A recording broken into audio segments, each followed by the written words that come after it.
Hey, what's going on, folks? Welcome back to the Real Legend of Gaming. So as you folks might have heard already, Nintendo has announced two Pokemon titles for the Nintendo Switch. One being Pokemon Let's Go, which will be releasing in November, and one that released today called Pokemon Quest. So today, we're going to be doing our review and first impressions. So let's check it out.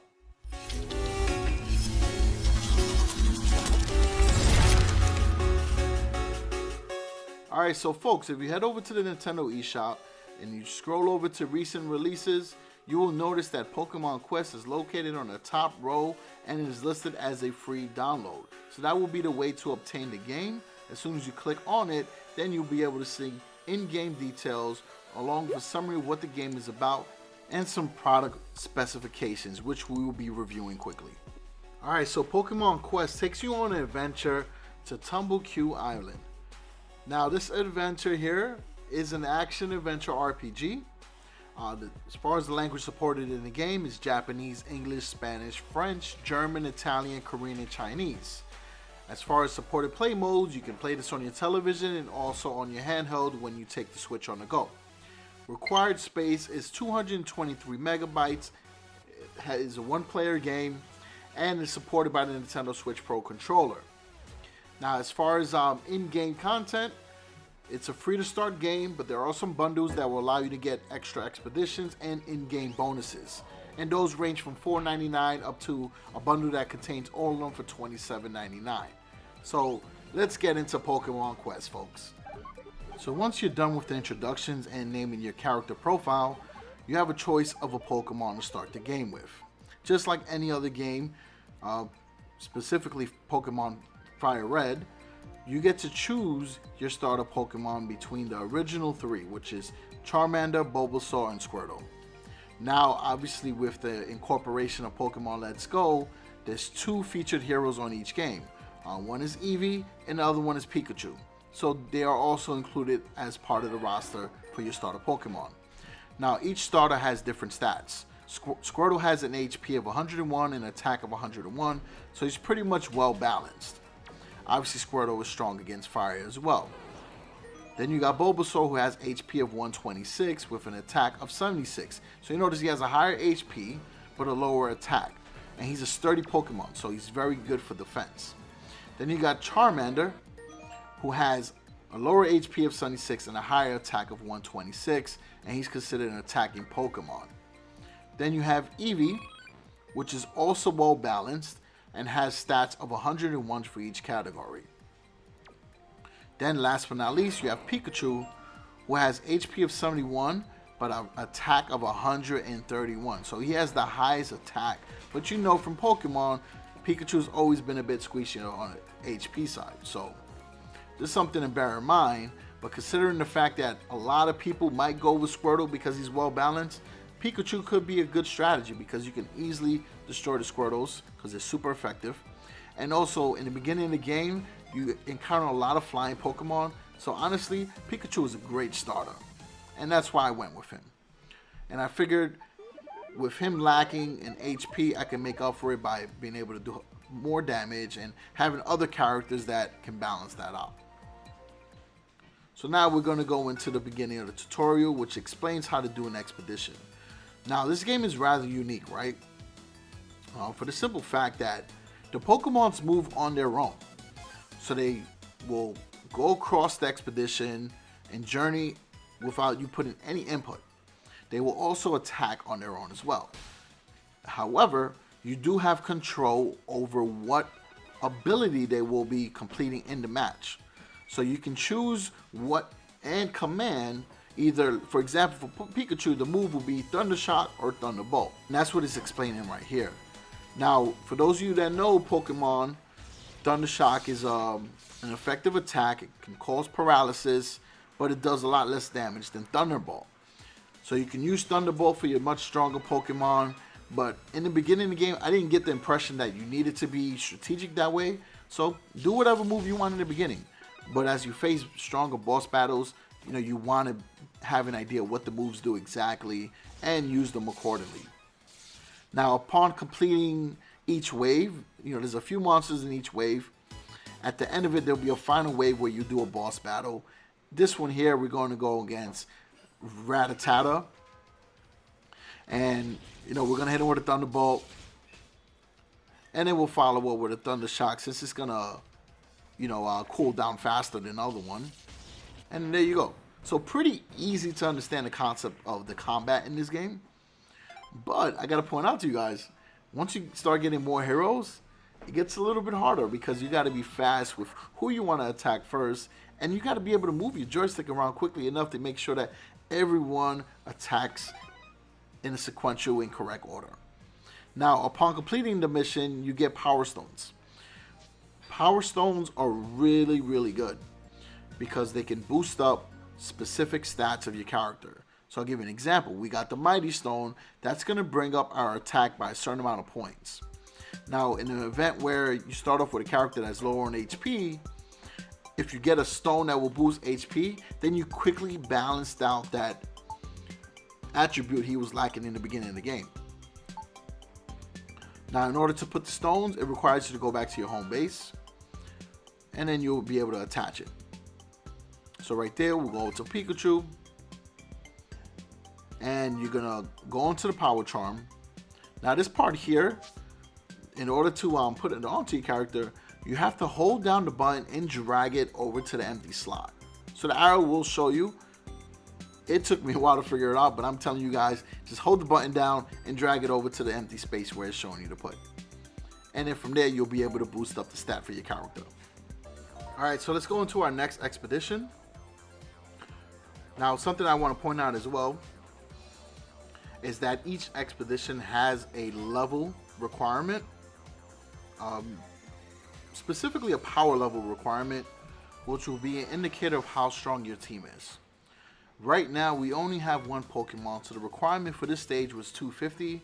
Our Pikachu was 254. So we'll be able to go through this mission with no problem, right? Because we're at an appropriate level. And again, we're going to use the same strategy. We'll do the Thunder Shock, Thunderbolt, and then we'll be able to complete this. So what I'm going to do is head up to the next section of the game where we start building our team. Alright, so we completed that expedition and we were able to unlock a sturdy stone along with a couple other items. The other items that we unlocked was actually ingredients. These ingredients we can use to make food, which is pretty cool because the food will attract other Pokemon. So if you remember playing Pokemon, there was an item called incense that will attract more wild Pokemon. It kind of functions similar to that.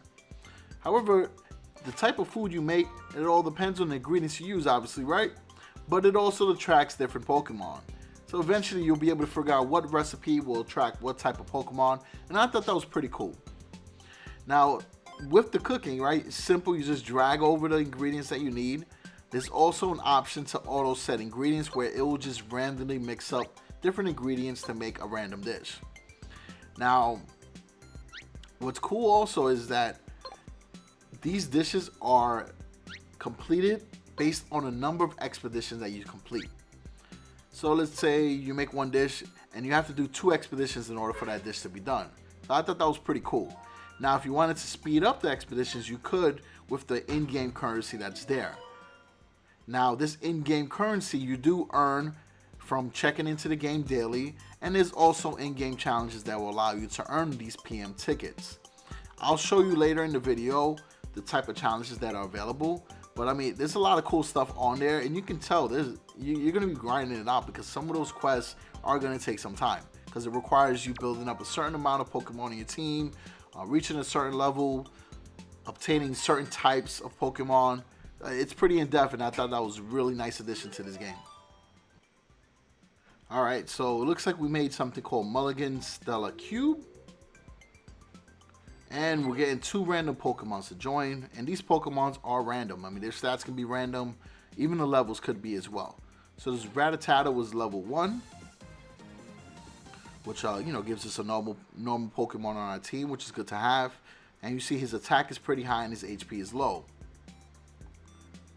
Then we're also going to get one more Pokemon, which is actually one of my favorite Pokemon to start the game with. Because, as you know, in the beginning, you face a lot of bug Pokemon. So having a Pidgey is pretty solid. And you see his stats is even for both attributes. Now, when you edit your team, you will notice that as soon as you drag them over to the empty slots, your power level is going to increase. So we'll move over Pidgey, and we're going to move over Rattata. So our power level goes up to 660, which will allow us to do the next expedition, which was a power level of 650. So now let's get into that. Alright, so now we're going to go into this next expedition. And we'll be able to see now how you're able to do combat with a full team. So you see here, you got to be somewhat quick to be able to activate each character's move, so that you're able to do a proper onslaught, right? Proper assault on your opponents. So you see you got your bug Pokemon, so you're going to use Pidgey and do Gus to take advantage of that. Super effective. If you had Charmander, you can do the same thing and be able to take advantage of that as well.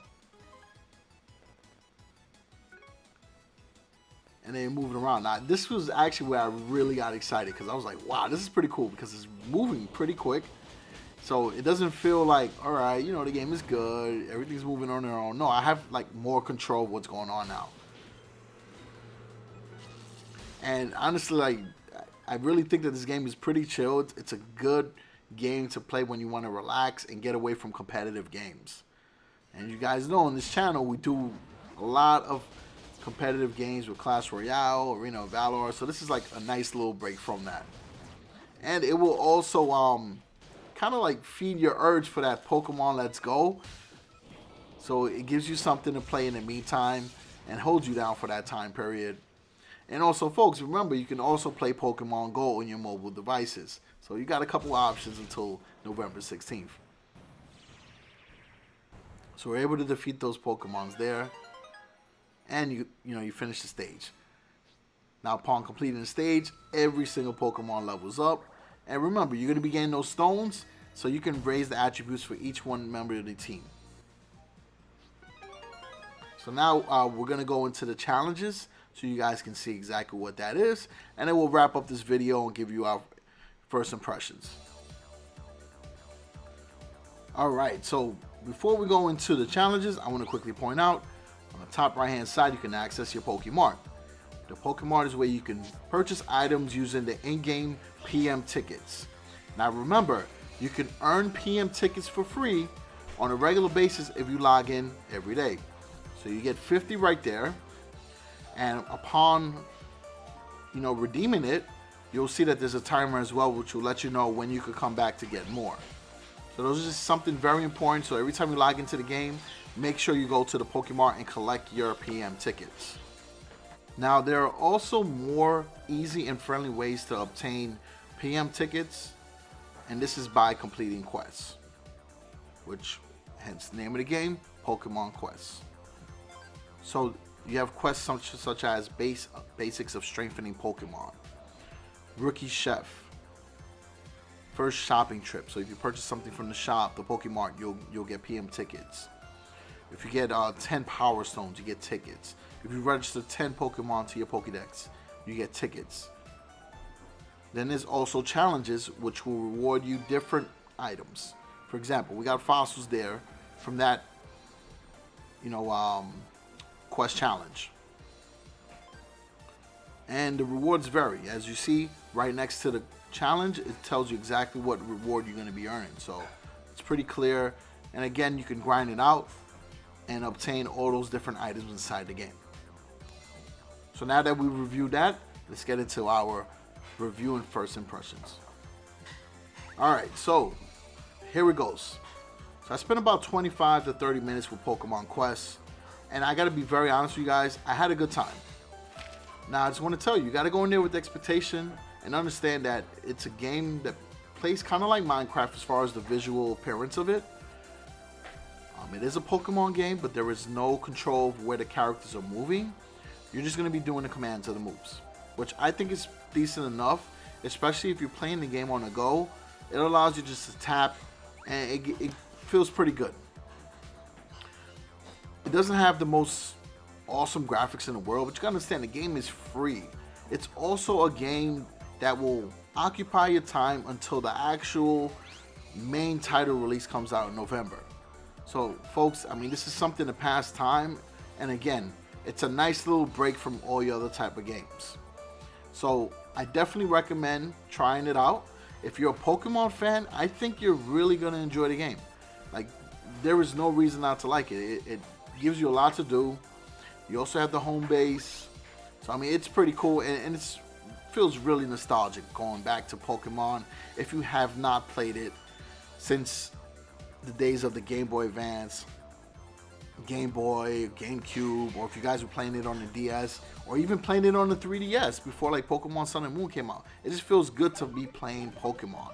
Just a thrill and addiction of leveling up these characters that you're going to be using in your team and just seeing them grow and evolve. You just build an attachment to them and you really start caring about them like they're really a part of you, right? It's insane how this game has done that for people over the years, but I love Pokemon. I've always have, and I plan to cover Pokemon Let's Go when it does release, because I play Pokemon Go every day, but it's not something I cover on the channel right now because I just don't think there's content around it. Like there isn't really anything that can bring value to the channel as far as like guides and stuff. But when Pokemon Let's Go comes out, it's a different story. Now, if this video can get 25 likes, then I'll try to do more Pokemon related videos until the release of the game. Like I can do Pokemon DX. I have that on Nintendo Switch. Or I could just cover Pokemon news that comes out, you know, every other week whenever it drops. All right. So let me know if that's something you want to see. Other than that, folks, appreciate the support always. Peace out.